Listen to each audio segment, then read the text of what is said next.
Tomato pickle ready చేసుకోవాలి. బాండ్లీలోని oil ఏం లేకుండా 1/2 స్పూన్ జీలకర్ర, 1/2 స్పూన్ మెంతులు, 2 స్పూన్ల ఆవాలు వేసుకొని స్టవ్ని లో ఫ్లేమ్లో పెట్టి ఫ్రై చేసుకొని మెత్తగా మిక్సీ పట్టుకోండి. చల్లగైన తర్వాత మిక్సీ పట్టుకోవాలి. టమాటీల్ని ఒక 1/2 కేజీ తీసుకొని శుభ్రంగా కడిగి ఫ్యాన్ దగ్గర తడేం లేకుండా ఆరబెట్టుకొని పై తొడుములను తీసి ఇదే విధంగా అన్ని ముక్కలు కట్ చేసుకోవాలి.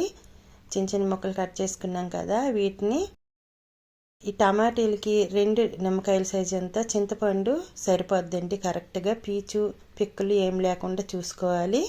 బాండ్లీలోని ఒక 5 స్పూన్ల వేరుశనగ ఆయిల్ వేసుకొని ఈ ముక్కలన్నీ వేసుకోవాలి. చింతపండు కూడా వీటితో పాటే వేసి మొత్తం కలుపుకొని స్టవ్ని మీడియం ఫ్లేమ్లో పెట్టి ఉడికించుకోవాలి. మూత పెట్టి మధ్య మధ్యలో మూత తీసి మళ్ళీ చూస్తూ కలుపుతూ ఉండాలి.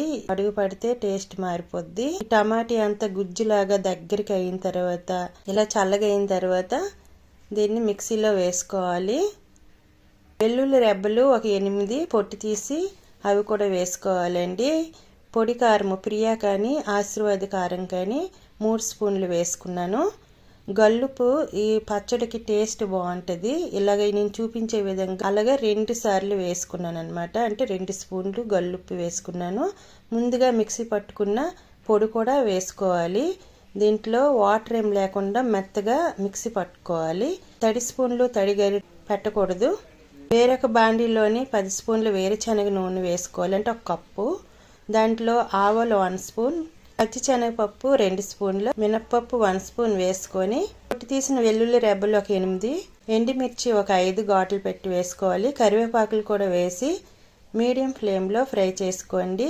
కొంచెం ఇంగువ వేసుకున్న తర్వాత దోరగా వేయించుకోండి. చూపించే విధంగా వేయించుకున్న తర్వాత స్టవ్ ఆఫ్ చేసుకున్న తర్వాత ఈ పచ్చడి అంతా వేయాలి. వేసి మొత్తం ఇదే విధంగా కలుపుకోండి.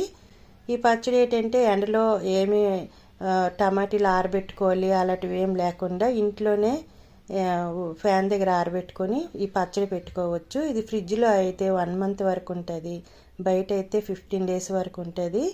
దీంట్లో తడి స్పూన్లు అటువంటి పెట్టకూడదు. ఇది రైస్లోకి టిఫిన్స్లోకి చాలా టేస్ట్గా ఉంటుంది.